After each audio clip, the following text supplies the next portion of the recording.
हाँ दोस्तों, आपने बिल्कुल सही पढ़ा। पाकिस्तान करना चाहता था भारत का नाम खराब, भारत को बदनाम, लेकिन इसे खुद ही मुंह की खानी पड़ी। हमारे देश के external affair minister Subrahmanyam Jaishankar ने पाकिस्तान को ऐसी ऐसी बात कही कि पाकिस्तान को अफसोस हो रहा है कि क्यों इसने भारत को बदनाम करने की सोची भी। ऐसा करके पाकिस्तान ने खुद ही अपने पैरों पे कुल्हाड़ी मार ली। और पाकिस्तान क्या कहता है? भैया मेरे मुंह से निकल गई, क्या बताऊं भाई, धोखे से निकल गई आज। मैं मरी जाऊंगा भगवान।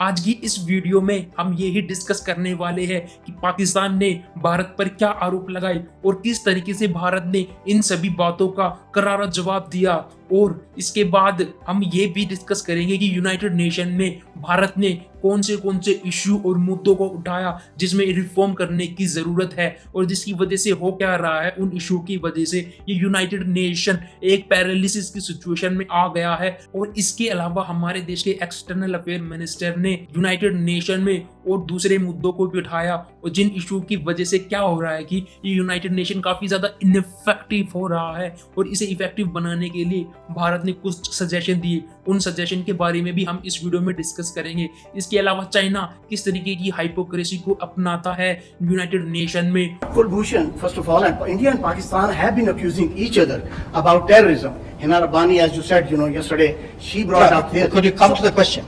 My question is, how long South Asia is going to see this terrorism and disseminating from New Delhi, Kabul, and Pakistan? How long they are going to be at war? Number one, and secondly, how about the UN Security Council resolutions on Kashmir?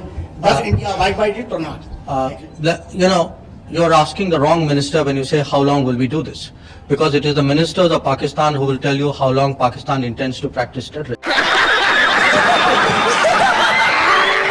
जैसे कि India United nation security council की अध्यक्षता को हाल फिलहाल कर रहा है और ये जो हमारी चेयर है, अध्यक्षता है, दिसंबर के एंड में खत्म हो जाएगी। इसके बाद कोई दूसरा मेंबर आएगा और यूनाइटेड नेशन सिक्योरिटी काउंसिल को चेयर करेगा। सबसे पहले पाकिस्तान भारत पर आरोप लगाता है कि भारत 2021 में हाफिज सईद के घर जो कि लाहौर में है वहां पर बॉम्ब ब्लास्ट करवाया और इसके पीछे इंडियन एजेंसी का ही हाथ है। और दूसरा, पाकिस्तान के minister of state foreign affairs Hina Rabbani कहती हैं कि पाकिस्तान ने रेड वारंट्स को इशू कर दिया है कुछ इंडियन नेशनल के अगेंस्ट जो कि इन्वॉल्व है पाकिस्तान के अंदर टेररिस्ट एक्टिविटीज कराने के लिए, जैसे कि चाइनीज नेशनल्स पर अटैक करवाना और चाइना पाकिस्तान इकोनॉमिक कॉरिडोर पर कर रहे जो चाइनीज नेशनल्स है उन पर अटैक करवाना और डिफरेंट जो पाकिस्तान के अंदर जो लोग हैं उन पर अटैक करवाना। ये पाकिस्तान आरोप लगा रहा है इंडिया पर। आप देख रहे हैं कि किस तरीके की जो हाइपोक्रेसी है वो पाकिस्तान कर रहा है कि खुद ये टेररिज्म को फैलाता है और फिर हम पर आरोप लगाता है। और पाकिस्तान भारत पर कॉन्टिन्यूसली आरोप लगा रहा है कि किस तरीके से इंडिया पाकिस्तान के अंदर आतंकवाद को फैला रहा है, आतंकवाद को बढ़ावा दे रहा है। मुझे नहीं पता ये लोग कहाँ से आते हैं, कौन सा गांजा इन्होंने फूका हुआ है कि ये रियलिटी को देख ही नहीं पा रहे, एक्चुअली देखना ही नहीं चाहते। कौन है ये लोग, कहां से आते हैं? इसके अलावा पाकिस्तान ने यूनाइटेड नेशन में जम्मू एंड कश्मीर के इशू को भी रेज किया। इससे पहले पाकिस्तान के फॉरेन मिनिस्टर बिलावल भुट्टो जरदारी की आप एक वीडियो देखें। An agenda item left unaddressed, Madam President, that we believe is a multilateral agenda. It is an agenda of this UN Security Council. If you want to see the success of multilateral institutions, the success of multilateralism, the success of this very council, then surely you can aid in this process and allow for the implementation of UN Security Council resolutions when it comes to the question of Kashmir. Prove that multilateralism can succeed. Prove that the United Nations Security Council, under your worthy presidency, can succeed and deliver peace. एक तो देखिए इसका जो accent है कितना ज्यादा fake है तो पाकिस्तानी लेकिन बोल अमेरिकन और यूके का एक्सेंट रहा है जो कि कितना ज्यादा रेडिकुलस, कितना ज्यादा भद्दा लगता है। गजब बेइज्जती है।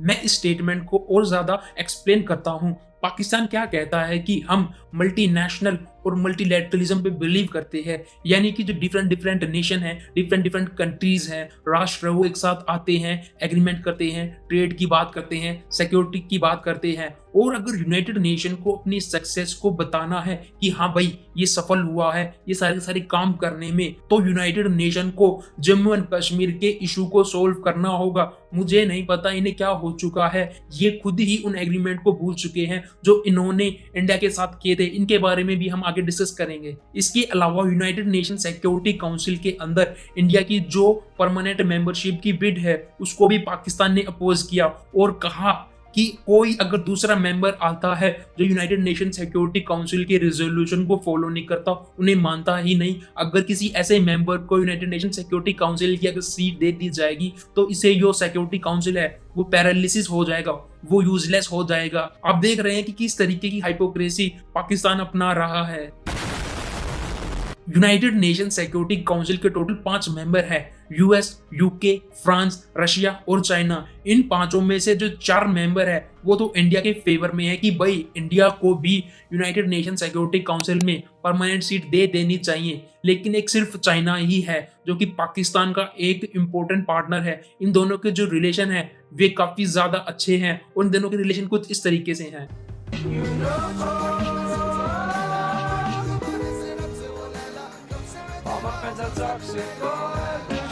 लेकिन पाकिस्तान कभी भी जब यूएस के साथ अपने रिलेशन अच्छे करता है तो चाइना पाकिस्तान को क्या कहता है? अमेरिका का दलाल बहन।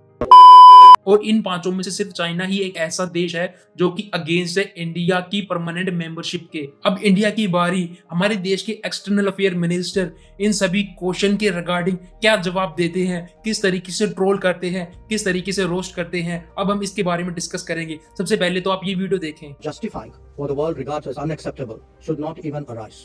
That certainly applies to state sponsorship of cross-border terrorism. Nor can hosting Osama bin Laden and attacking a neighboring parliament serve as credentials to sermonize before this council.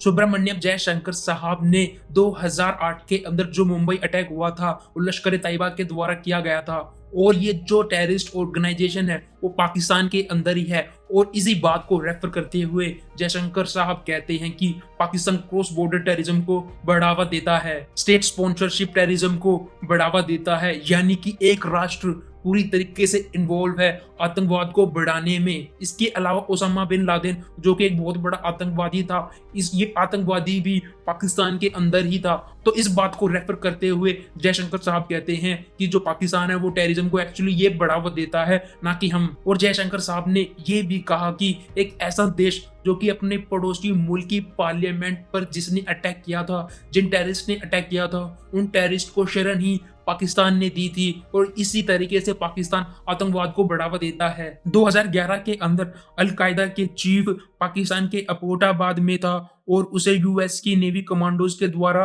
पकड़ा गया और उसे मार दिया गया। तो इस तरीके से भी पाकिस्तान आतंकवाद को बढ़ावा देता है। अब हम आते हैं जम्मू एंड कश्मीर के इशू पर। 1972 में शिमला एग्रीमेंट के अकॉर्डिंग और 99 के लाहौर डिक्लेरेशन के अकॉर्डिंग इंडिया और पाकिस्तान जम्मू एंड कश्मीर के इशू को बायलैटरली सोल्व करेंगे। कोई थर्ड पार्टी नहीं आएगी इस इशू को सोल्व करने के लिए। लेकिन पाकिस्तान अब क्या कर रहा है, किस तरीके से पाखंड कर रहा है कि इन एग्रीमेंट को भूल करके वो इसी मैटर को यूनाइटेड नेशन में बार बार लेके जाता है और इन एग्रीमेंट को तोड़ता है।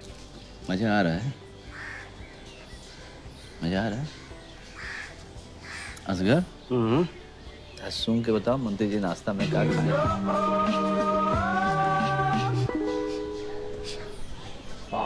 जोरू का माँ। अच्छा बात नहीं। ये तो हो गई पाकिस्तान की बात। अब हम यूनाइटेड नेशन की बात करते हैं। हमारे देश के एक्सटर्नल अफेयर मिनिस्टर इस बात पर भी इशारा करते हैं कि कुछ ऐसे देश जो कि यूनाइटेड नेशन सिक्योरिटी काउंसिल में हैं वो यूनाइटेड नेशन सिक्योरिटी काउंसिल का मिसयूज करते हैं अपने देश के नेशनल इंटरेस्ट को पूरा करने के लिए। एक्चुअली जयशंकर साहब चाइना की तरफ ही इशारा कर रहे हैं कि किस तरीके से चाइना ने डबल स्टैंडर्ड को अपना रखा है। एक तरफ तो वो मल्टीलैटरल इंस्टीट्यूशन पे कहता है कि हम आतंकवाद को खत्म करेंगे, हम टेररिज्म को खत्म करेंगे, लेकिन दूसरी तरफ ही वो टेररिस्ट को बढ़ावा देता है। जब भी किसी पर्टिकुलर इंसान को आतंकवाद घोषित किया जाता है तो चाइना हमेशा ही बीच में आ जाता है और कहता है कि अभी इसे टेररिस्ट नहीं घोषित किया जाना चाहिए, इसे टेक्निकल होल्ड पे रख दिया या फिर कुछ और दूसरे तरीके से उस इंसान को टेररिस्ट नहीं बनने दिया यूएन सिक्योरिटी काउंसिल में, जिसकी वजह से क्या होता है कि यूनाइटेड नेशन की जो पीस कीपिंग फोर्स है वो एक्शन नहीं ले पाती उस पर्टिकुलर आतंकवादी के अगेंस्ट। इंडिया ने सिक्योरिटी काउंसिल के अंदर वीटो पावर का किस तरीके से मिसयूज किया जाता है इस तरफ भी इशारा किया और कहा कि इस सिक्योरिटी काउंसिल में रिफॉर्म करने की जरूरत है, क्योंकि अगर रिफॉर्म नहीं करेंगे तो ये काफी ज्यादा बैड रहेगा सिक्योरिटी काउंसिल के लिए, पूरी यूनाइटेड नेशन के लिए। और यूएन सिक्योरिटी काउंसिल के अंदर बिल्कुल भी इक्विटेबल रिप्रेजेंटेशन नहीं है, एशिया के अंदर अनइक्वल रिप्रेजेंटेशन है। एशिया के अंदर सिर्फ चाइना के पास ही सिक्योरिटी काउंसिल की परमानेंट सीट है और यूरोप इतना बड़ा भी नहीं है और वहां पर 2 देशों के पास परमानेंट सीट है, फ्रांस और यूके। इसलिए भी सिक्योरिटी काउंसिल के अंदर रिफॉर्म करने की जरूरत है, इसे और ज्यादा ब्रॉड करने की जरूरत है, और भी ज्यादा परमानेंट मेंबर को लाने की जरूरत है, या तो और ज्यादा परमानेंट मेंबर को यहाँ पर लेके आओ या फिर यूएन सिक्योरिटी काउंसिल के अंदर बदलाव लाया जाए। जो वीटो पावर एक्चुअली इसमें बदलाव लाने की जरूरत है, क्योंकि कोई भी देश आता है और अपने नेशनल इंटरेस्ट को पूरा करने के लिए वो कुछ भी वोट करता है। जैसे कि रशिया यूक्रेन वॉर चल रहा है तो बहुत सारे देशों के द्वारा सिक्योरिटी काउंसिल में एक प्रस्ताव लाया जाता है रशिया को क्रिटिसाइज करने का, लेकिन रशिया वही वीटो कर देता है कि इस मुद्दे को सिक्योरिटी काउंसिल के अंदर लाया ही नहीं जाए। और इसी तरीके से चाइना क्या करता है कि अपनी वीटो का यूज करता है किसी टेररिस्ट को टेररिस्ट ना घोषित किया जाए। ये चाइना करता क्यों है? पाकिस्तान की हेल्प करने के लिए, क्योंकि चाइना के नेशनल इंटरेस्ट में है। और जयशंकर साहब ने डिफरेंट इशू को भी रेज किया कि यूनाइटेड नेशन जिस वजह से बनाया गया था उन एम को पूरा कर ही नहीं रहा यूनाइटेड नेशन। डिफरेंट जो क्राइसिस आए हुए हैं,